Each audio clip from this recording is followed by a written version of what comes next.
வண்டி கொஞ்சம் வண்டி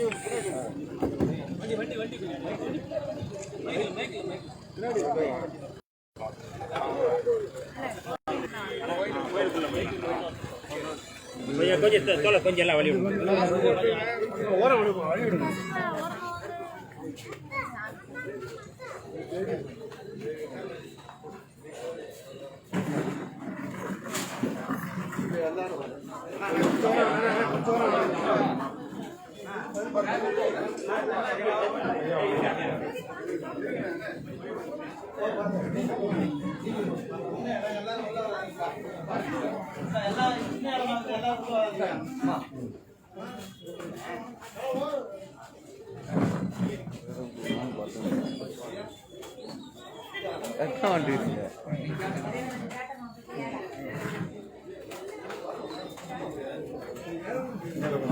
என்னாருடைய சிவனே போற்றி, என்னாட்டவர்க்கும் இறைவா போற்றி, அண்ணாமலையவண்ணா போற்றி, கண்ணார் அமுத கடலே போற்றி,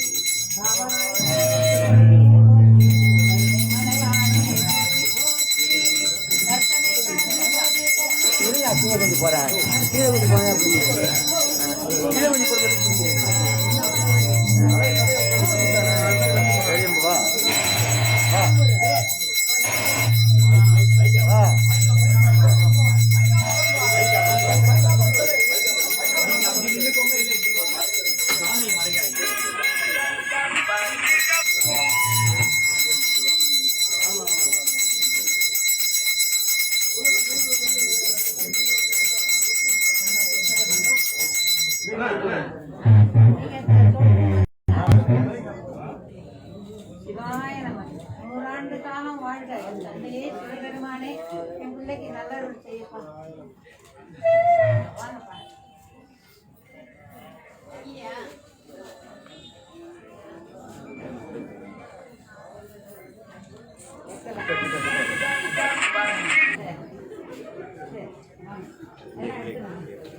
அம்மா இங்கே இங்கே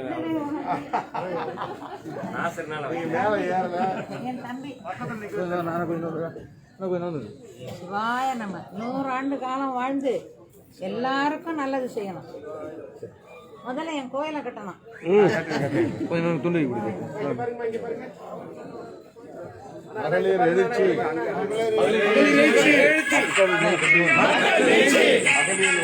மகளிர் எழுச்சி, மக்கள் மீட்சி, மகளிர் எழுச்சியே மகளிர் எழுச்சியே மனுநீதி மீட்சி, மகளிர் எழுச்சியே மக்கள் மீட்சி, மனுநீதி மீட்சியே மகத்தான புரட்சி. கொஞ்சம் அப்படியே நாங்க பெண்கள் இருக்கிறோம், கொஞ்சம் இப்படி வாங்க வாங்க தோழர் வாங்க. முதல்ல நீங்க வாங்க.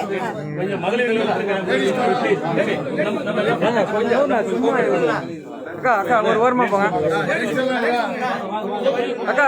இங்க பாருங்க அக்கா, இங்க பாருங்க, எங்க ஒருத்தர் இங்க பாருங்க ஒரு நிமிஷம்.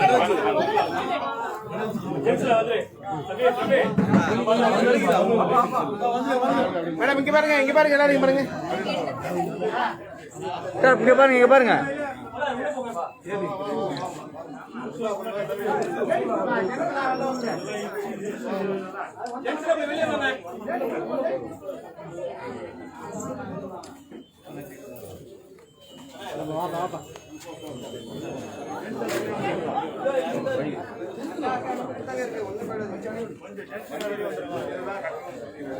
அண்ணா நீங்களா என்ன நாங்கள் உங்கள் வீட்டில் அண்ணனுக்கு டீ காப்பி சாப்பிட்டு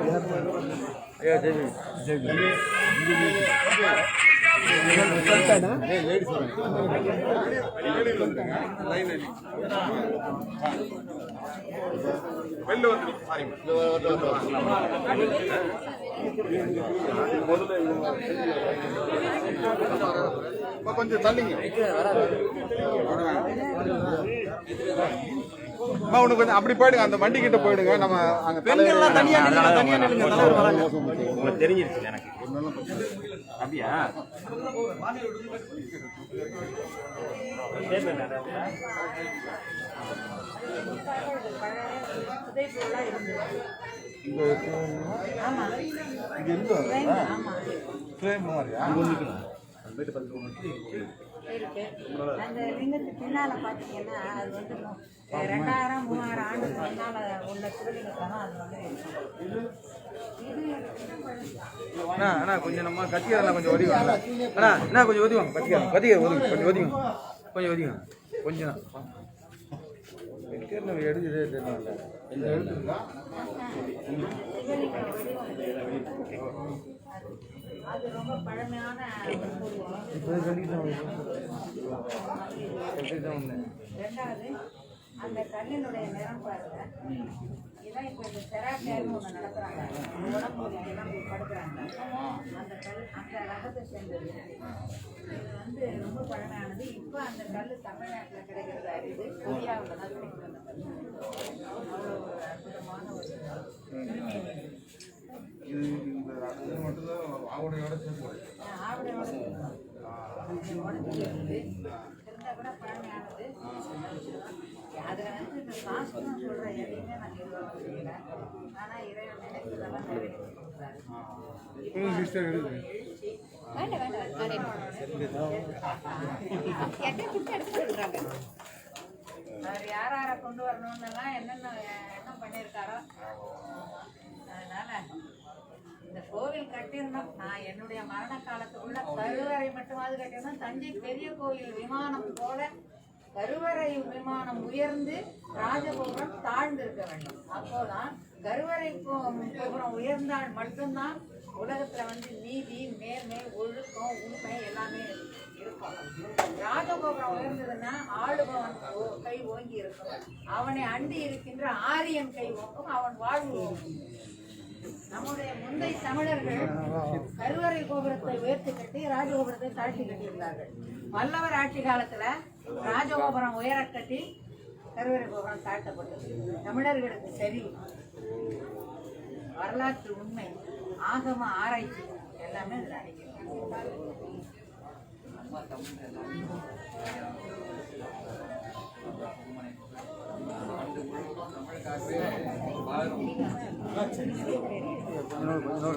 கொஞ்சம் போங்க லேடிஸ் நம்பர் செஞ்சி மாவட்டம் நிற்கிறாங்க கந்தர்வ நிற்கிறவங்கள போயிட்டாங்க சுத்தரண்ணா வந்து 61 திருமணம். அப்போது அடியனுக்கு 15 வயது. திருமணம் ஆனோன்னு வந்து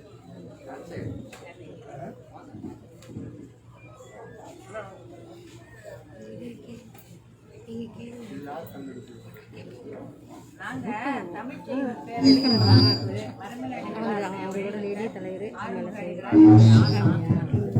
அவர் வந்து இறைவன் சிவபெருமானை தவிர வேற யாரையும் தெய்வமா வணங்க மாட்டாரு. அடியனுடைய கருத்தும் அது. என்னை காட்டிலும் 25 வயது மூத்தவர், தந்தைக்கு ஒப்பானவர். நான் திருஞான சம்பந்தர் போல, அவர் அப்பர் பெருமான் போல. அதனால அவருடைய கருத்தும் என்னுடைய கருத்தும் ஒன்றா இருந்தது. அதனால அவரை ஆசானா நான் ஏற்றுக்கொண்டேன். அப்போ வந்து அவர் வந்து தமிழ்ச்செய்வ பேரவையை உருவாக்கி கொண்டித்தோப்புல நடத்தி இருந்தாரு. இந்த ஆவடிக்கு ஒரு கிளை கட்டம் கொடுத்தாரு. கொடுத்ததுல இருந்து அதை பராமரிச்சுட்டு வந்தேன். ஐயா வந்து இலங்கை தமிழர் அப்போ வந்து நம்ம பிரபாகர அவர்களுடைய அந்த விஷயத்தை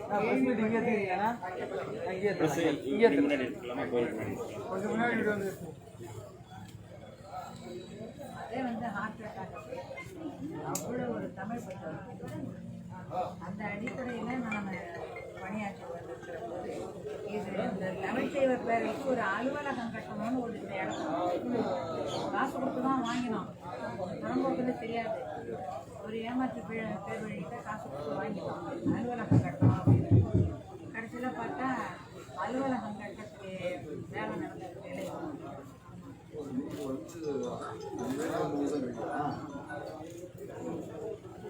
அதனால முதல்ல இவர் வேலையை செய்யணும் போல இருக்கு. இவர் வந்துட்டாரு அப்படின்ட்டு அது இந்த இடத்துல மக்களுக்கு வந்து அவ்வளோ தூரத்துக்கு ஒன்றும் புலப்படலை, தெரியாமல் இருந்தாங்க. வெளியூர்ல இருந்து வந்து அதாவது வெளி மாநிலத்துல அந்த இருந்து பின்தொடர்ல வந்து இங்க புரிஞ்சு கிடக்கான். அதை பத்தி தெரியவே இல்லை அவனுக்கு. என்ன வந்து வெளியூர்காரி என்னன்னா சுத்த தமிழச்சி. நான் அந்த ஊர்ல இருந்து இந்த ஊருக்கு வந்தேன்னா இந்த ஊர்ல இருந்து அங்க போனாங்க. ஒத்துழைப்பு இல்லை. இருந்தா கூட இவரை பார்த்து நான் எப்படி போக முடியும்? அதனால சரி எப்படி நினைக்க நாளைக்கு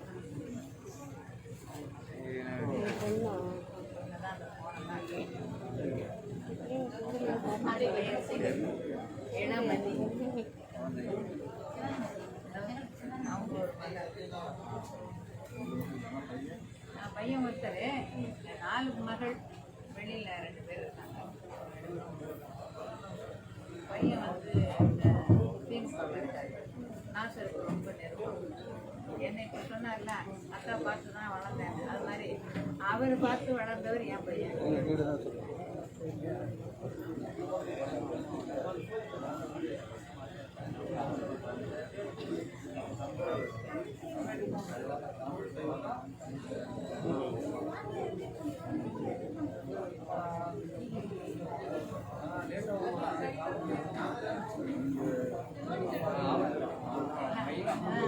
முதன்மை செயலாளர் இவர் தமிழ்ச்செய்வர் பேரவையினுடைய முதன்மை செயலாளர். உண்மையான உழைப்பாளி. தமிழ்னு சொல்லிட்டா போதும், அதெல்லாம் ஏமாத்தலாம். ராஜசேகர் பேர்.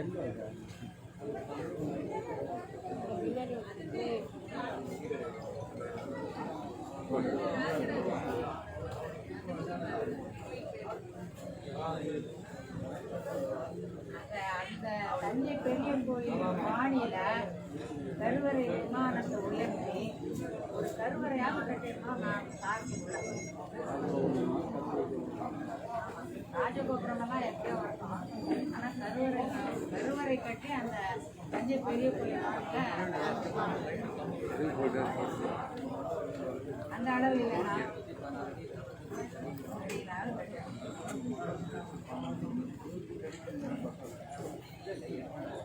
இடம் இருக்குது. அதான் இது ஒரு ஏக்கர் இருக்கு.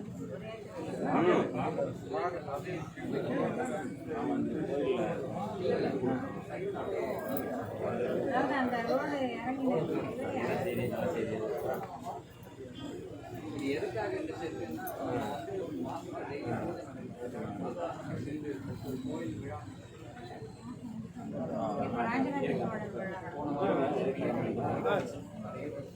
தஞ்சாவூர் கடிச்சிங்கன்னா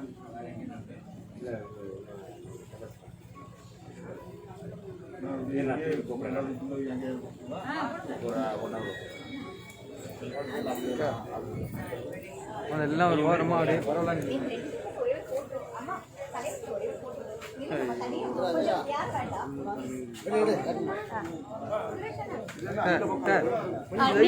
கொஞ்சம் யாரும் வேண்டாம்.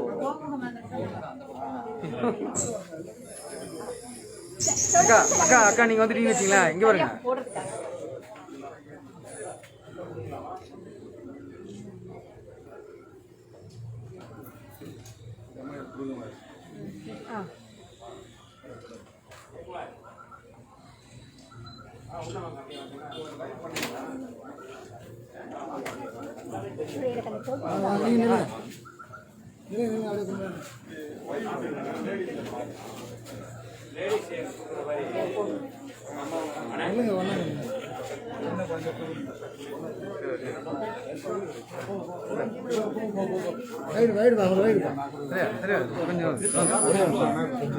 அண்ணா அந்த செல்ஃபிலாம் கொஞ்சம் எடுத்தீங்கண்ணா, ஒரு 5 நிமிஷம் கொடுக்குற வரைக்கும் கொடுக்குறது அவங்க கொடுக்குறோம் கொஞ்சம் கொடுக்குற வரைக்கும். தம்பி கொஞ்சம் வந்துரு எடுங்க, போட்டோ எடுங்க, பெண்கள் எடுங்க. எடுத்து எனக்கு கொடுங்க. மாஸ்க் இருக்கா மாஸ்க் ஆயிட்டாச்சு. நோட்டீஸ் ரெடி மணி அப்படிவா மணி அந்த பக்கம் வா. எடுங்க பெண்கள் எடுங்க. 4 பெண் தான், 4 பேர் போட்டோ எடுங்க. வெளில இருக்கவங்கலாம் அவ்வளோ பேர் இருக்காங்க. தோட லேட்டா வந்து அண்ணா அப்படியே அந்த பக்கம் எதிர வந்துடுங்க. இருங்க நம்ம எழுதி மேல வந்திருக்காங்க கொஞ்சம் அப்படியே இல்ல மறுபடியும் வந்து பெண்கள் கணக்கா கொண்டு பெண்கள் எடுங்க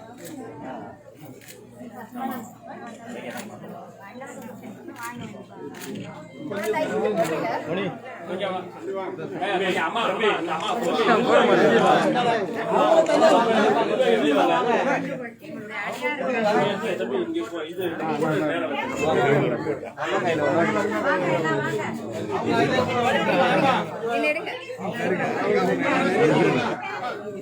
ஹலோ இருங்க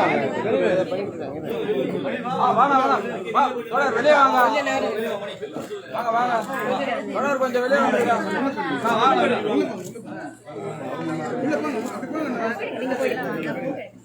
ரெண்டு பக்கமும் சேர்ந்த மாதிரி இந்த பக்கம்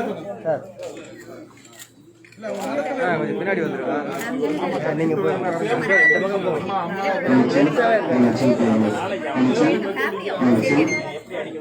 ஓகேண்ணா வேற யாரும் எங்க முருகி செய்யுங்க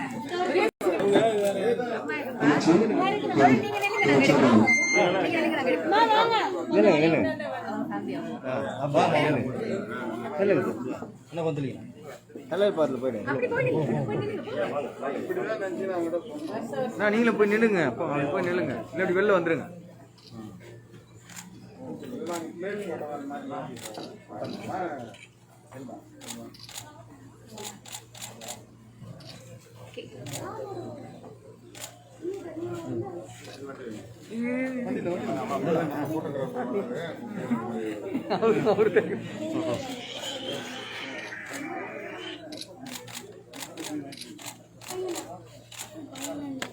சரி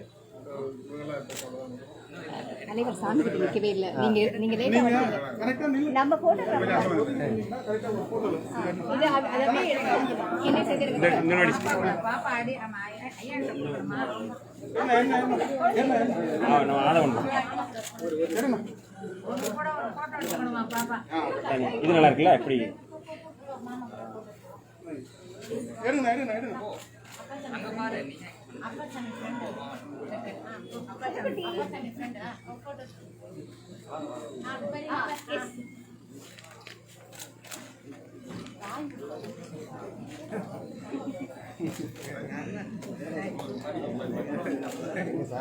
சாமி கிட்ட நம்ம போட்டோ நம்ம இப்பதான் வந்தாரு தம்பி கொஞ்சம் விளையாடு எடுத்துங்களேன் இல்லங்க எங்க அது வயல்ல அவங்க அதுக்காக தான் தனியா எடுங்க கொஞ்சம் இருங்க கொஞ்சம் நல்லா அந்த நோட்டீஸ் பண்ணி காட்டிருக்கேன் சஞ்சய் எடுக்கவே இல்லை அண்ணா அந்த மாஸ்க் சஞ்சய் அம்மா அந்த நோட்டீஸ் கொடுக்குற மாதிரி எடுங்க நோட்டீஸ் கொடுக்குற மாதிரி எடுங்க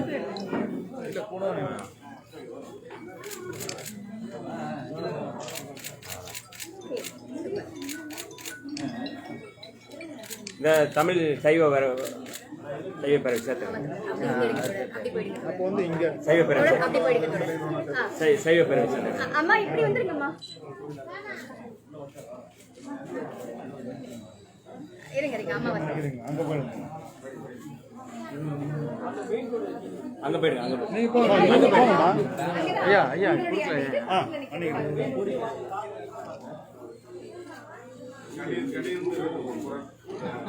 ஐயா பாட்டு அதோட அருமையா பாடுவாங்க பாட்டு நல்லா பாடுவாங்க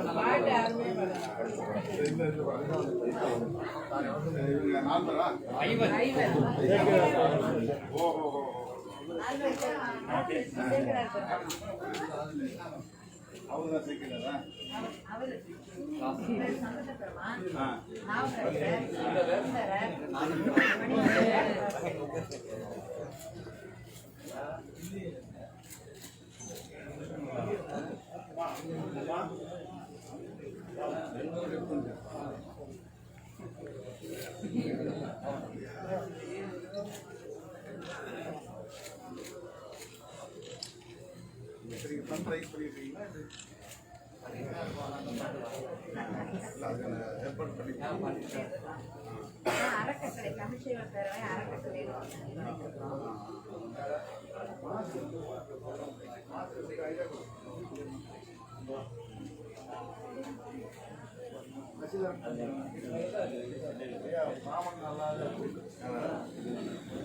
பார்ப்பனர்களா கருவறையில் சேர்க்கறதில்ல, நீட்டுல அவங்களுக்கு அதே மாதிரி சமஸ்கிருதத்தையும் கருவறையில் சேர்க்க மாட்டோம்.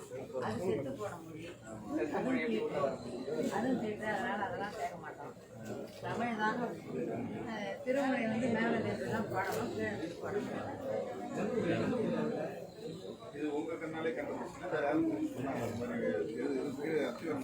நாங்களே கண்டுபிடிச்சிருக்கோம். ஆமா, அது இது கடைக்கால போடலாம்.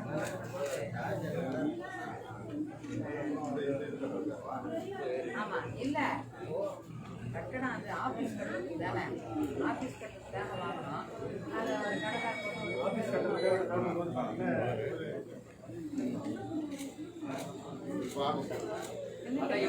இவரை உட்கார வச்சுட்டு இவர் எனக்கே பாருங்கிறாரு. இவரை பார்க்கவே சரியா இருக்கு. பையன் நாங்க காமராஜர் நகர்ல இருக்கிறோம், அங்கேருந்து இவரை பார்க்க வரணும்னா நான் 400 ரூபாய் ஆட்டோ அப்படி வந்துதான் பார்க்க.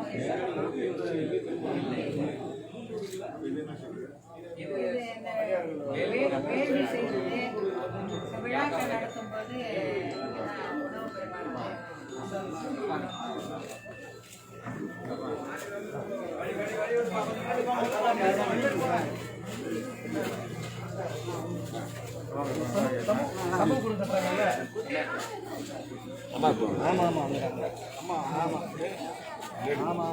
அண்ணே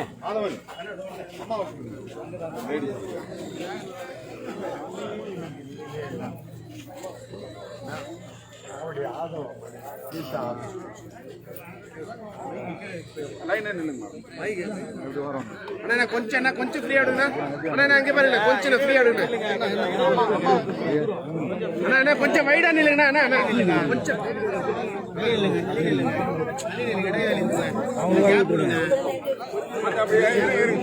தள்ளிங்க.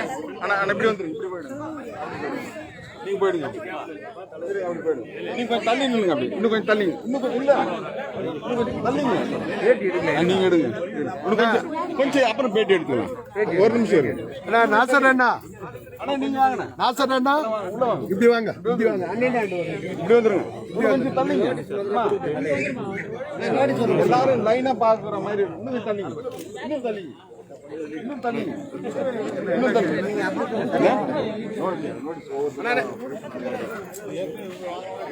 நிறைய பேர் வாங்க, இவங்கெல்லாம் வாங்க. எல்லாரும் இறக்கம் கொடுப்பாரு, வாங்கி. இங்க பாருங்க, வழி விடுங்க. அப்புறமா முன்னாடி கொஞ்சம் முன்னாடி வந்து வாங்க அக்கா. அக்கா கொஞ்சம் முன்னாடி வந்து வாங்க. வாங்கும்போது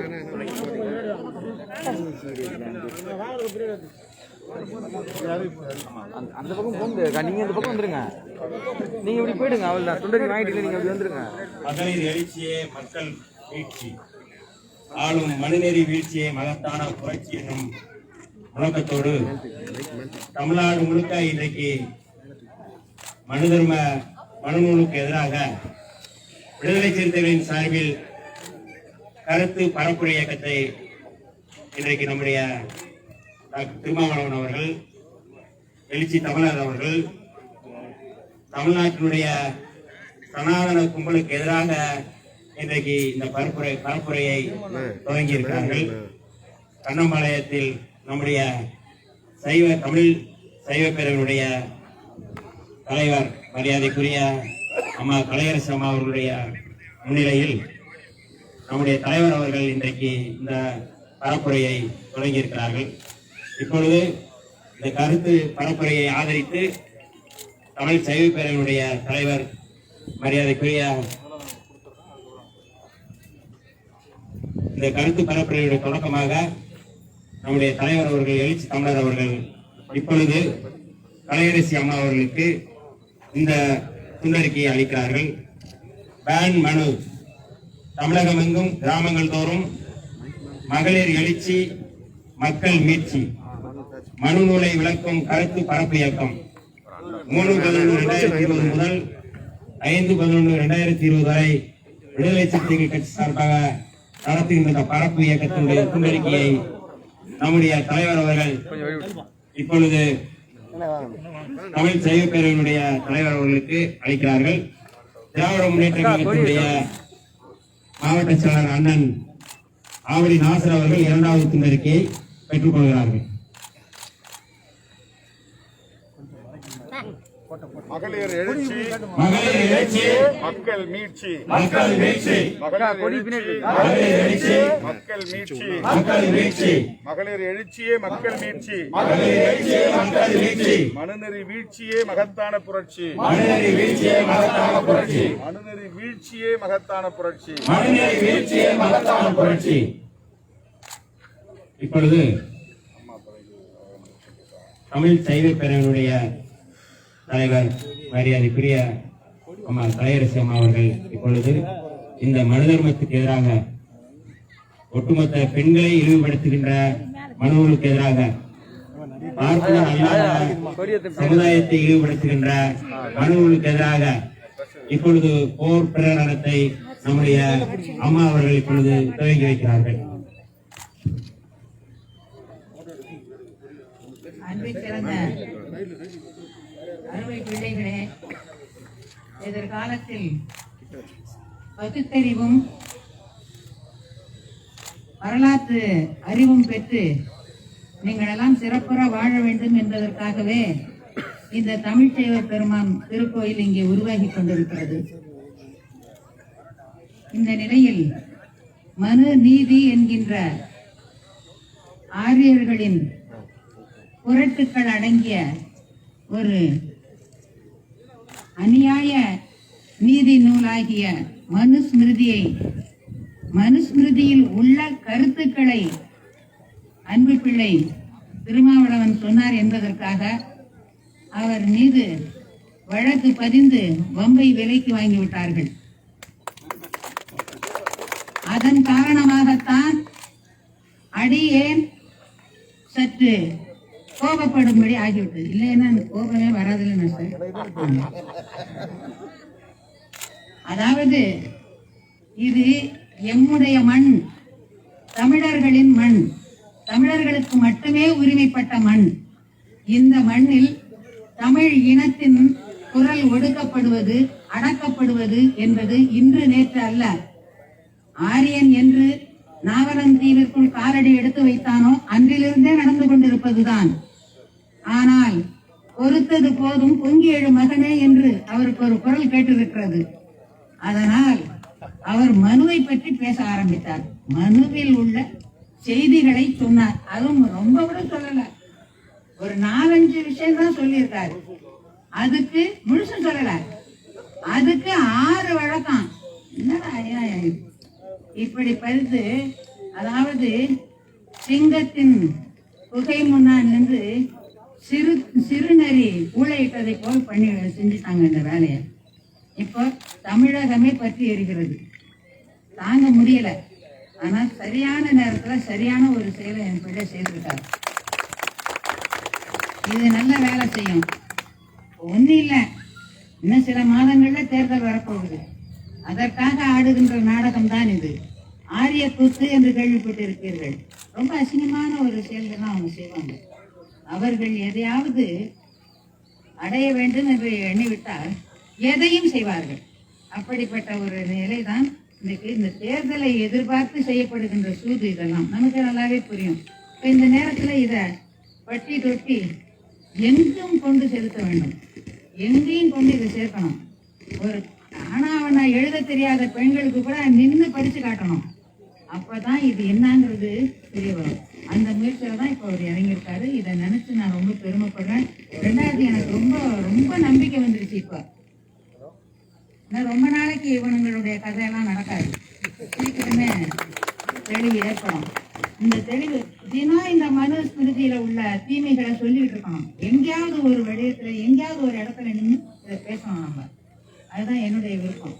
அதை இப்போ இதை சிறிய ஒரு கையடக்க நூலாக போட்டு கொடுத்துருக்கிறது ரொம்ப எனக்கு மகிழ்ச்சி. அவருடைய அந்த பணிகளெல்லாம் சிறந்து நம் தமிழ் இனம் விழிப்புட்டு தன்மானத்தோடு வீறு கொண்டு செயல்பட வேண்டும் என்று இளைஞர்களாகிய உங்களையெல்லாம் மிகவும் அன்போடு அரவணைப்போடு அதே நேரத்தில் கண்டிப்பாக கேட்டுக்கொள்ளுகின்றேன். நன்றி, வணக்கம்.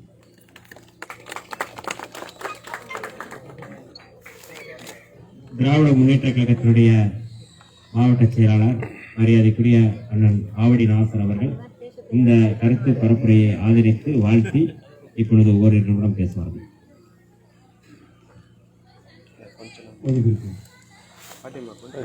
மரியாதைக்குரிய ஒருவரை விளக்கும் கருத்து இயக்கத்தினுடைய ஓய்வீட்டிற்காக நம்முடைய மாவட்டத்தில் வருகை தந்திருக்கின்ற எழுச்சி தமிழர் மரியாதைக்குரிய அண்ணன் திருமாவளவனை வருக என்ற இந்த நேரத்தில் வரவேற்கின்ற அதே நேரத்தில் எனக்கு ஒரு முயற்சி, ஏன்னா எங்கள் மாவட்டத்தில் வந்திருக்காங்க, பெரிய சிறப்பு முயற்சி கொடுக்குறாங்க. அது பெரிய முயற்சியான விஷயம். அதுவும் எங்கள் அக்கா ஏற்பாடு பண்ணியிருக்கிறாங்க. அந்த ஏற்பாட்டில் கடைசி நடக்கிற அக்கா ஏற்பாடு பண்ணியிருக்காங்க. அந்த ஏற்பாட்டில் வந்து கலந்துருக்காங்க. இன்னும் சிறப்பான நிகழ்ச்சி. ஆகவே நம்முடைய மரியாதைக்குரிய மாவட்ட நிர்வாகிகள் அனைவருக்கும் என்னுடைய வாழ்க்கையை வணக்கத்தையும் நேரத்தில் தெரிவித்துக் கொண்டு, ஒரு 4 நாட்களுக்கு முன்பு தான் ராஜராஜ சோழனுடைய 1035வது பிறந்தநாள் விழாவை எழுச்சியான முறையில் அக்கா ஏற்பாடு பண்ணியிருக்காங்க. அதில் நாங்களாம் வந்து உரையாற்றிவிட்டு சென்றிருக்கிறோம். ஆக இங்கே ஒரு கருத்து சொன்னாங்க, நான் யாரையும் கட்ட மாட்டேன், எங்கள் அண்ணன் நடராஜனுக்கு தான் தெரியும், காலம் ஆயிட்டாரு, எங்கள் அண்ணன் நடராஜனுக்கு தான் தெரியும், அவர் பட்ட பாரு. அந்த அளவுக்கு எங்கள் அக்கா வந்து சிறந்த பேச்சாளர், அருமையான சொற்பொழிவாளர். அந்த காலத்தில் சின்ன வயசுல அக்கா பேசல கேட்டிருக்கோம். அந்த அளவுக்கு உரையாற்றுறோம். இப்போ கொஞ்சம் பேச்சு கொஞ்சம் அடங்கியிருக்கும் கூட சொல்லலாம். அன்னைக்கு கீப்பார் அந்த அளவுக்கு நம்முடைய கலையரசி நடராஜன் என்று சொன்னாலும் திரும்பூட்டம் காலகட்டத்தில் சேரும். அந்த அளவுக்கு இந்த பகுதி வந்து ஒரு சொற்பொழிவாளராக சிறந்து விளங்கி ஆன்மீகத்தில் உறுதியாக இறங்கி, அதுவும் குறிப்பாக இந்த மனு தர்மத்தை ஒழிக்க வேண்டும் என்பதற்காக அவருடைய கருத்துக்கெல்லாம் பார்த்தேன். யூடியூப்லையும் பல சேனலை பார்க்கும்போது ஒரு மகிழ்ச்சிகரமாக இருந்தது. ஆக மரியாதைக்கு நான் எழுச்சி தமிழர் மீது பொய் வழக்கு போட்டிருக்காங்க அப்படின்னு சொன்னா 6 வழக்கு. இந்த பார்க்காத திரைச்சாலையா, பார்க்காத வழக்கா, எல்லாத்தையும் பார்த்துருவோம். பார்க்காத செயல்பட சீரா செயலாக்கலாம், அது மாதிரி விஷயம் எல்லா செயலையும் பார்த்துட்டோம். ஆக மனு தர்மத்தை எதிர்த்து நம்முடைய போராட்டம் மேலும் வலுக்கு வித நிச்சயமாக குறையாது என்பதை மட்டும் நாங்கள் இந்த நேரத்தில் சொல்லிக்கொள்ள கடமைப்பட்டிருக்கின்றோம். ஏன்னா இந்த விஷயத்துல பாத்தீங்கன்னா திராவிட முன்னேற்ற கழகமும் அதே போன்ற விடுதலை சிறுத்தைகளும் ஒன்றாக இணைந்துதான் இந்த போராட்ட களத்தில் நாம் இன்றைய தினம் எதிர்கொண்டிருக்கிறோம். ஆக மனு தர்மத்தை இன்றைய தினம் முன்வைத்து வருகின்ற தேர்தலில் எப்படி வெற்றி பெற வேண்டும் என்று வேல்சே ஊர்வலம் அந்த ஊர்வலம் நீங்க வச்சிருக்கிறாங்க. எப்படி வச்சாலும் அவையெல்லாம் வெற்றி பெற வாய்ப்பு கிடையாது. நிச்சயமாக நம்முடைய கூட்டணி தான் ஆட்சியில் அமரும். ஆகவே அதற்காக மக்கள் தயாராக. அப்படி வரும்போது இன்றைய தினம் மத்திய அரசால் திணிக்கப்பட்டிருக்கின்ற மனு தர்மங்கள்லாம் நிச்சயமாக அழைக்கப்படும். ஏன்னா அடிமை அரசு என்ன செய்வதே தெரியல.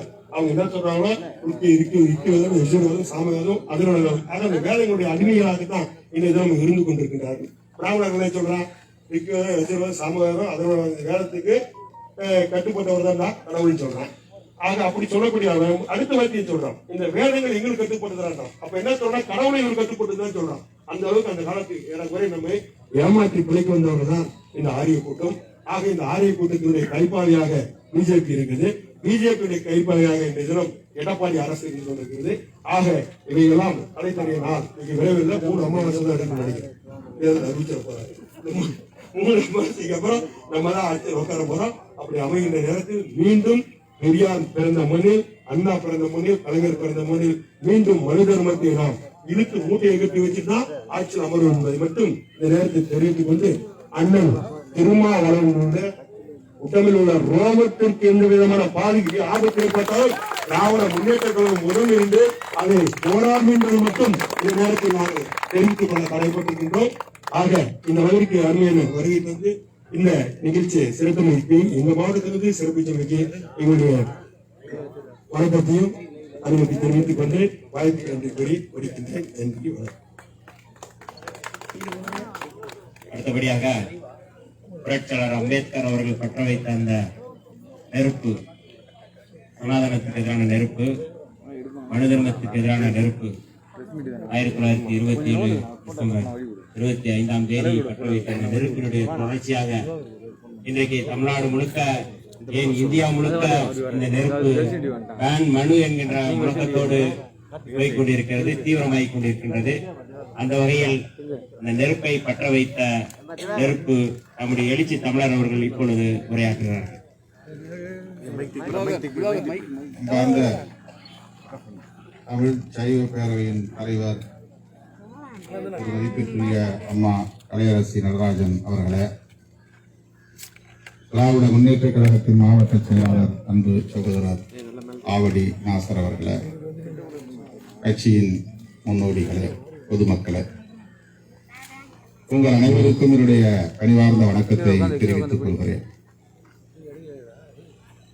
நமது பொது வாழ்க்கையில் இந்த நாளும் பொன் எழுத்துக்களால் குறிக்கப்படக்கூடிய ஒரு நாளாக அமைந்திருக்கிறது. இன்றிலிருந்து தொடர்ச்சியாக 3 நாட்கள் மக்களை சந்திக்கிற ஒரு கருத்து பரப்பு இயக்கத்தை மேற்கொள்கிறோம். இதுபோல ஒரு நிகழ்ச்சி வடிவத்தை நாம் திட்டமிடவில்லை. அவரவர் இருக்கிற பகுதிகளில் மக்களிடத்தில் துண்டறிக்கைகளை வழங்க வேண்டும் என்று மட்டும் நான் வேண்டுகோள் விடுத்தேன். காலையில் அம்மா அவர்களுக்கு நான் தொலைபேசி மூலமாக தொடர்பு கொண்டு, நீங்கள் தொலைக்காட்சி மற்றும் யூடியூப் சேனல் போன்றவற்றுக்கு அளித்த பேட்டி எனக்கு மிகுந்த ஆறுதலை தந்தது, நம்பிக்கையை தந்தது, ஊக்கத்தை தந்தது, புது தெம்பை ஊட்டியது. அதற்காக உங்களுக்கு நான் என்னுடைய நெஞ்சம் நிறைந்த நன்றியை தெரிவித்துக் கொள்கிறேன் என்று நன்றி தெரிவித்தேன். அதன் பின்னர் தம்பி வன்னியரசு அவர்கள் இந்த துண்டறிக்கை விநியோகம் செய்யும் நிகழ்ச்சியை அம்மாவின் அலுவல் இடத்திலிருந்தே தொடங்கலாம், அவரையே நாம் தொடங்கி வைக்க கேட்டுக்கொள்ளலாம் என்று இடத்தில் சொன்னார். அவருக்கு நேரம் இருக்கிறதோ இல்லையோ தெரியவில்லை. ஒப்புதல் கேளுங்கள், இசைவை கேளுங்கள் என்று நான் சொல்லிவிட்டு அடுத்த பணிக்கு சென்று விட்டேன். அதன் பிறகு அதை உறுதிப்படுத்தி சொன்னதும் உள்ளபடியே நான் மிகுந்த மகிழ்ச்சிக்கு ஆளானேன். அசோக் நகர் பகுதியில் ஒட்டகப்பாளையம் குடியிருப்பில் வீடு வீடாக சென்று இந்த துண்டறிக்கைகளை நான் கொடுக்கலாம் என்று எண்ணியிருந்த வேளையில் ஆவடிக்கு வந்து இங்கே சிவத்தலத்தில் நின்று தமிழ் கடவுள், தமிழ்ச்சங்கத்தின் ஆதிகாலத்து தமிழ்ச்சங்கத்தின் தலைவர் என்று போற்றப்படுகிற சிவபெருமானின் தலத்தில் நின்று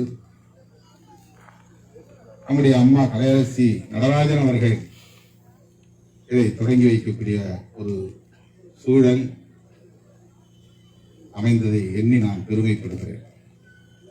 அத்துடன் நம்மோடு அன்பு சகோதரர் ஆவடி நாசர் அவர்களும் பங்கேற்கக்கூடிய ஒரு வாய்ப்பு இயல்பாக அமைந்திருக்கிறது. அவரிடத்தில் நான் பேசவும் இல்லை, அழைக்கவும் இல்லை. ஆனால் கருத்து ஒருமித்தவர்கள் ஒரு இடத்தில் நாம் எப்போதும் களத்தில் கைகோர்க்க இயலும் என்பதற்கு இது ஒரு சான்று. சனாதன சக்திகள் திமுக தூண்டிவிட்டுத்தான் திருமாவளவன் இதையெல்லாம் செய்கிறான் என்று திரும்ப திரும்ப திராவிட முன்னேற்ற கழக தலைவர் அண்ணன் தளபதி ஸ்டாலின் அவர்கள் மீது வேண்டுமென்றே பழி சுமத்துகிற நடவடிக்கைகளில் ஈடுபட்டு வருகின்றனர்.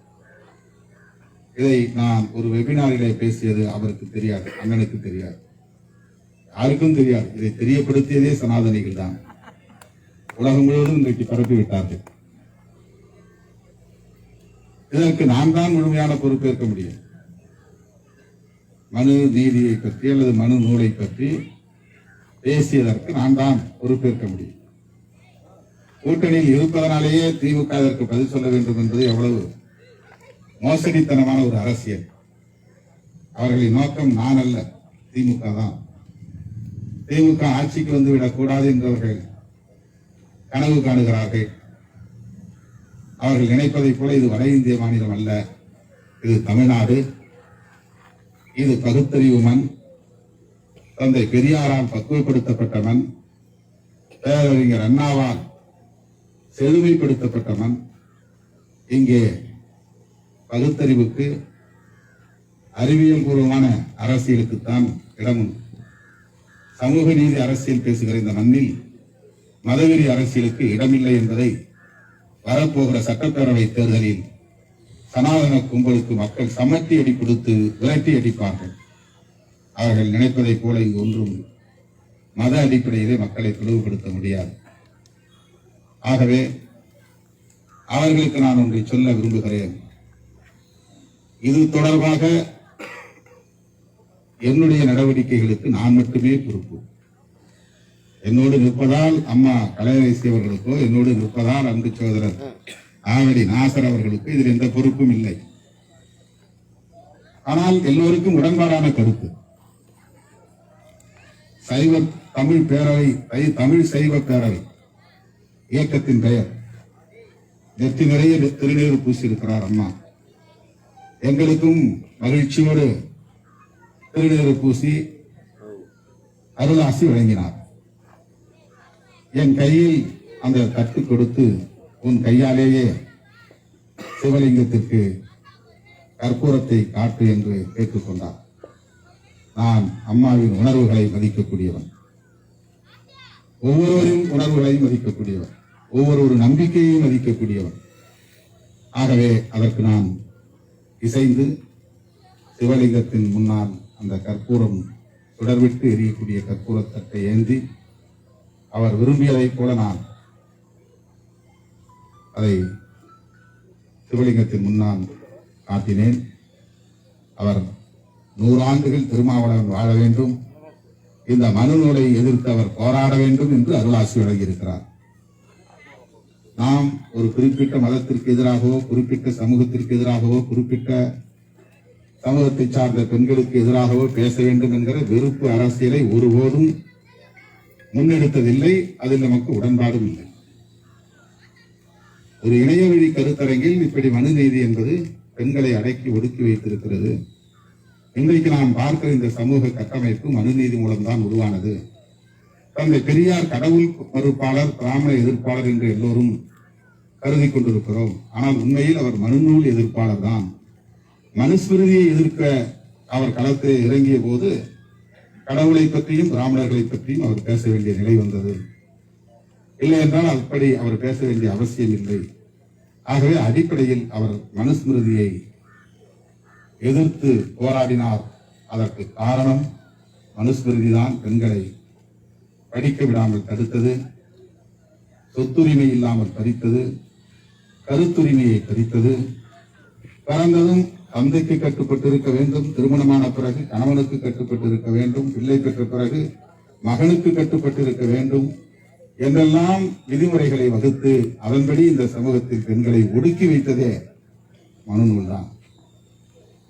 பெண்கள் யார் ஒருவரையாவது பிற ஆணை பார்த்து சிரித்தால் அவள் நடத்தையின் மீது சந்தேகத்தை எழுப்பக்கூடிய அளவுக்கான ஒரு சமூக உளவியலை இந்த மண்ணிலே நிலைநிறுத்தியதற்கு மனுஸ்மிருதி தான் காரணம். இதை நான் கண்டறியவில்லை, புரட்சியாளர் அம்பேத்கர் கண்டறிந்தார், பகுத்தறிவு பகலவன் தந்தை பெரியார் கண்டறிந்தார், பெருந்தலைவர் MC ராஜா கண்டறிந்தார். இவர்கள் 100 ஆண்டுகளுக்கு முன்பு இந்த நூலை எரித்திருக்கிறார். மராட்டிய மாநிலத்தில் மகத் என்னும் இடத்தில் தந்தை புரட்சியாளர் அம்பேத்கர் அவர்கள் அந்த நூலை எரித்தார். தமிழ்நாட்டில் 1927 அக்டோபர் மாதத்தில், டிசம்பர் மாதத்தில் அம்பேத்கர் எரித்தார். அதற்கு முன்னதாக அக்டோபர் மாதத்தில் MC ராஜா எரித்தார். 1922 சுயமரியாதை இயக்கத்தின் மாநாட்டில் மனு நூலை எரித்தார்கள் பெரியாருடைய தொண்டர்கள். ஏன் எரித்தார்கள்? திருமாவளவன் தூண்டிவிட்டார், அன்றைக்கு எரித்தார்கள். அவருடைய சாராம்சம் அப்படி பெண்களுக்கு எதிராக இருக்கிறது, சூத்திரர்களுக்கு எதிராக இருக்கிறது. சூத்திரர் என்றால் இன்றைக்கு நாம் சொல்லுகிற BC NBC அவர்கள்தான் அவர்களின் பார்வையில் சூத்திரர். எனவேதான் அந்த தலைவர்கள், மாமனிதர்கள் அதை விமர்சனம் செய்தார்கள். அதை நான் போகிற போக்கிலே ஒரு வரியில் சொல்லிவிட்டு போனேன். உடனே அவர்கள் திருமாவளவன் இப்படி பேசிவிட்டார், திருமாவளவன் இப்படி பேசிவிட்டார், திருமாவளவன் இப்படி பேசிவிட்டார் என்பதோடு இருந்தால் பரவாயில்லை. இதற்கு கருணாநிதி நினைக்க வேண்டும், தளபதி ஸ்டாலின் பதில் சொல்வாரா, கனிமொழி கருணாநிதி பதில் சொல்வாரா? அதுதான் அவங்க அஜெண்டா, அவங்க செயல் திட்டமே அதுதான். திருமாவளவன் பேசினால் திருமாவளவனோடு நிற்க வேண்டும்.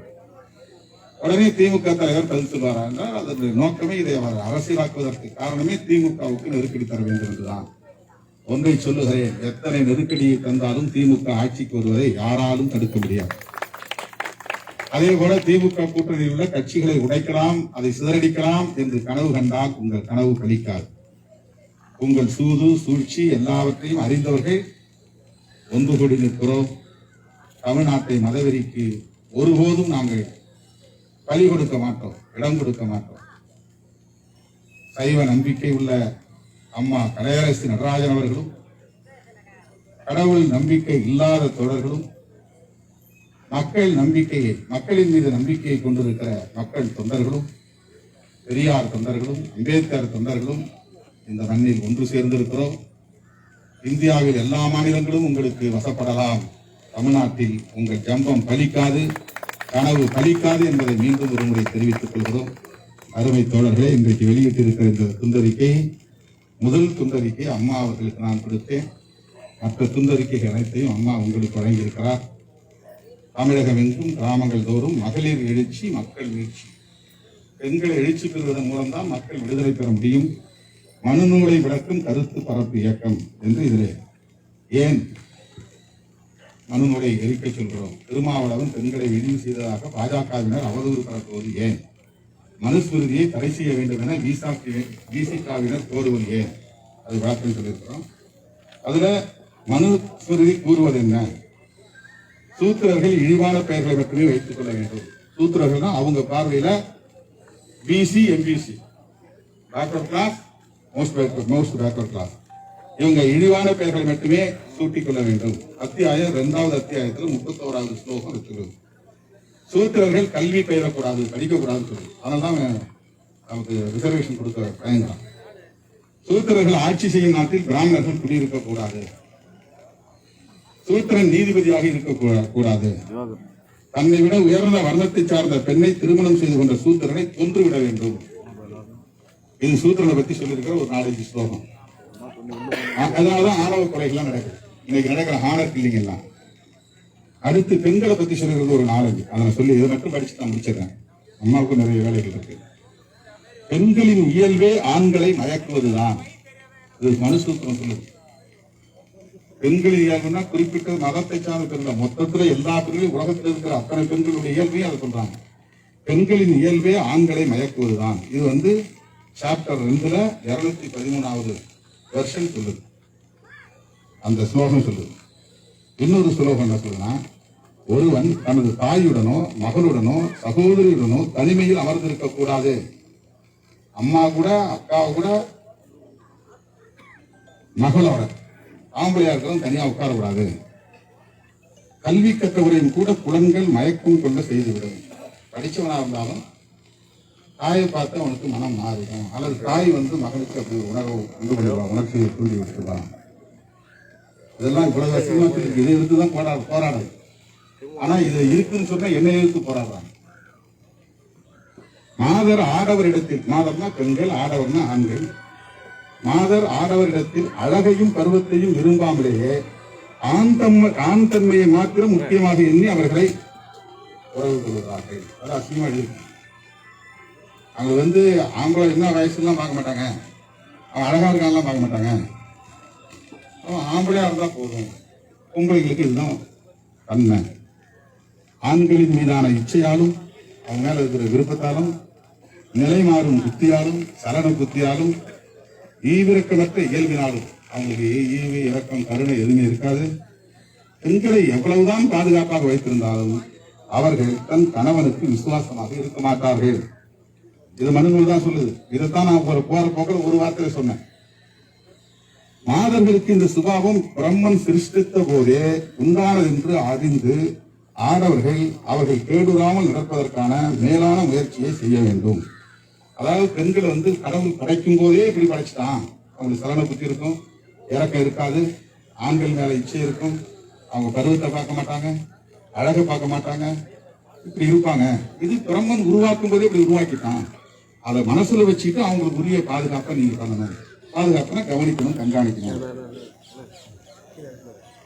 பெண்ணுக்கு படிப்பதற்கு உரிமை இல்லை. மாதர்கள் பெரும்பாலும் இந்த வரி ரொம்ப முக்கியமான, மாதர்கள் பெரும்பாலும் விபச்சார தோஷம் உள்ளவர்கள் என்று அநேக ஸ்ருதிகளிலும் சாஸ்திரங்களிலும் சொல்லப்பட்டிருக்கின்றன. அதற்கு திருஷ்டாந்திரமாக அந்த விபச்சாரத்துக்கு சுருதி சொல்லிய பிராயச்சித்தத்தை கேளுங்கள் அப்படின்னு அத்தியாயம் 9:19 ஸ்லோகம். இது படிச்சது பூரா 9வது அத்தியாயத்தில் வருது. பெண்களை பற்றி மட்டுமே போட்டுள்ளது. பெண், மகன், அடிமை இம்மூவருக்கும் சொத்துரிமை கிடையாது.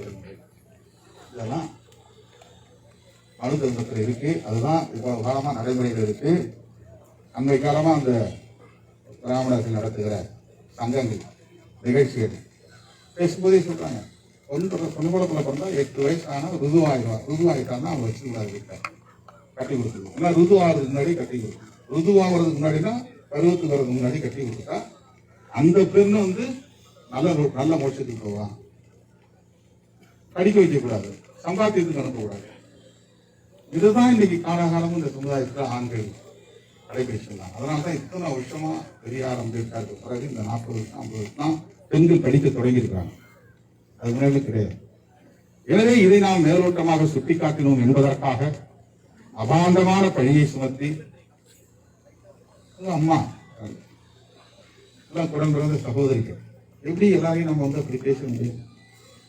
அவங்கள்ட்ட மட்டும்தான் இந்துக்கள் இருக்காங்களா? திமுகவில் இருக்கிறவங்க எல்லாமே முஸ்லீம்களா, கிறிஸ்தவர்களா? திமுகவில் இருக்கக்கூடிய உறுப்பினர்கள் 90% பேர் இந்துக்கள். விடுதலை சிறுத்தைகள் கட்சியில் 90% பேர் இந்துக்கள். இடதுசாரி கட்சியில் 90% பேர் இந்துக்கள். எந்த கட்சியில் இந்துக்கள் இல்லை. நாம இந்துக்கள் விரோதியா, அவங்க தான் இந்துக்களுக்கு ஆதரவான ஓட்டுக்காக அற்ப அரசியலை திட்டமிட்டு பண்ணுகிறார்கள். இதற்கு தமிழ்நாடு அரசு இடம் கொடுக்கிறது என்பதுதான் வேதனைக்குரியது. இதையெல்லாம் தகர்த்தெறிய வேண்டிய பொறுப்பு நமக்கு இப்போது வந்திருக்கிறது. எல்லா வரம்புகளையும் கடந்து அனைவரும் ஒன்று சேர்ந்து நாம் இந்த கேட்டிலிருந்து தமிழகத்தை காப்பாற்ற வேண்டிய தேவை இருக்கிறது. எனக்கு இறை நம்பிக்கை இல்லை, ஆனால் அம்மாவுக்கு தீவிரமான இறை நம்பிக்கை, சிவனின் மீதான நம்பிக்கை, சிவனை தவிர கடவுள் வேறு யாரும் இல்லை என்று நம்புகிற நம்பிக்கை இருக்கிறது. அவர் இன்னும் சொல்ல போனால் தமிழ்ச்சங்கத்தின் தலைவன் என்கிற ஒரு பெயரும் உண்டு. ராவணன் சிவபெருமானை வணங்கியவன். தமிழ் கடவுள் சிவபெருமானுடைய வழித்தோன்றல் தான் முருகன், அவன் தமிழ் கடவுள் தான்.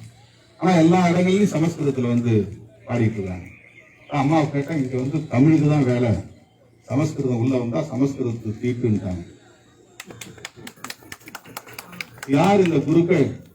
இவர் ஆளு சிவப்பார்க்காரன்னு பார்க்காதீங்க, இவர் நம்ம ஆளுதான். பிராமணர் அல்லாதவர். பிராமணர் அல்லாதவர்கள் கோயிலுக்குள்ள வந்தாங்கன்னா நாம தீண்டாமை கடைபிடிக்கணும். அவங்க உள்ள வந்தா அவங்க வந்தாதான் தீட்டு சொன்னாங்க. ஏன் இது வந்து நம்ம எதிர்த்து சொல்ல வேண்டியதுன்னா, இது வந்து கருத்துக்கு கருத்து ஒரு ஒரு மோதல் தான். கருத்துக்கு கருத்து சொல்லக்கூடிய ஒரு யுத்தம். யார் மீது வெறுப்பு இல்லை. அப்படி தமிழை பின்னுக்கு தள்ளிட்டாங்க, தமிழ் இனத்தை பின்னுக்கு தள்ளிட்டாங்க, போட்டு அழுத்திட்டாங்க. அப்படிப்பட்ட இந்த சமூகத்துக்குள்ள இன்னைக்கு மதத்தை கையில் எடுத்துக்கிட்டு, வேற கையில் எடுத்துக்கிட்டு நீங்க ஆட்சியை கைப்பற்றலாம் என்று கருதுகிறார்கள். அதற்கு ஒருபோதும் இடம் கொடுக்க கூடாது. இதை நாம் அரசியலுக்காக கூட செய்யவில்லை. மக்களையும் இந்த மண்ணையும் பாதுகாக்க வேண்டும் என்கிற பொறுப்புணர்வோடு இதை நாம் முன்னெடுக்கிறோம். அதற்கு நம்முடைய அம்மா கலையரசி அவர்களின் அருளாசி நமக்கு கிடைத்திருப்பது மிகுந்த மகிழ்ச்சி. இதை இன்றைக்கு அவர் தொடங்கி வைத்ததை எண்ணி நான் பெருமைப்படுகிறேன். இதில் பங்கேற்ற ஆவடி மு. நாசர் அவர்களுக்கும் அம்மா அவர்களுக்கும் என்னுடைய நெஞ்சார்ந்த நன்றியை தெரிவித்து, இயக்கத்தோழர்கள் நீங்க எங்கேயும் வெளியெல்லாம் போய் கொடுக்காதீங்க, உங்க ஏரியாவுக்குள்ள கொடுங்க. நீங்க குடியிருக்கிற பகுதிக்குள்ள வீடு வீடா கொண்டு போய் கொடுங்க 3 நாள் தொடர்ந்து. மற்றபடி நாம் யாருக்கும் இடையூறாக இருக்க வேண்டாம், யாரையும் வெறுத்து அரசியல் செய்ய வேண்டிய அவசியம் நமக்கு இல்லை. இந்த மண்ணையும் மக்களையும் காப்பாற்றுவதற்கு நாம் மேற்கொள்ளுகிற ஒரு கோட்பாட்டு யுத்தம் தான் இப்போது நாம் தொடங்கி இருக்கிற இந்த யுத்தம். இது பெரியார் தொடங்கி வைத்த யுத்தம், புரட்சியாளர் அம்பேத்கர் தொடங்கி வைத்த யுத்தம். நம்முடைய புதிய கண்டுபிடிப்பு அல்ல. அவர்கள் வழியிலே தொடருவோம் என்பதை சொல்லி, மகளிர் எழுச்சியே மக்கள் மீட்சி, ஆளும் மனுநெறி வீழ்ச்சியே மகத்தான புரட்சி என்று சொல்லி நன்றி கூறி நிறைவு செய்கிறேன். நன்றி, வணக்கம். தடை செய் தடை செய் தடை செய் தடை செய் தடை செய் தடை செய் தடை செய் தடை செய் மகளிரை இழிவு செய்யும் மகளிரை இழிவு செய்யும் மனு நூலை தடை செய் மனு நூலை தடை செய் தடை செய் தடை செய் தடை செய் தடை செய் மதவெறி தூண்டுவதற்கு மதவெறி தூண்டுவதற்கு திட்டமிடும் கும்பலின் திட்டமிடும் கும்பலின் வேல் யாத்திரையை தடை செய் வேல் யாத்திரை தடை செய் தடை செய் தடை செய் தடை செய் தடை செய் பெண்டிரை இழிவு செய்யும் பெண்ணிரை இழிவு செய்யும் மனு நூலை தடை செய் மனு நூலை தடை செய் மனு நூலை தடை செய் மனு நூலை தடை செய்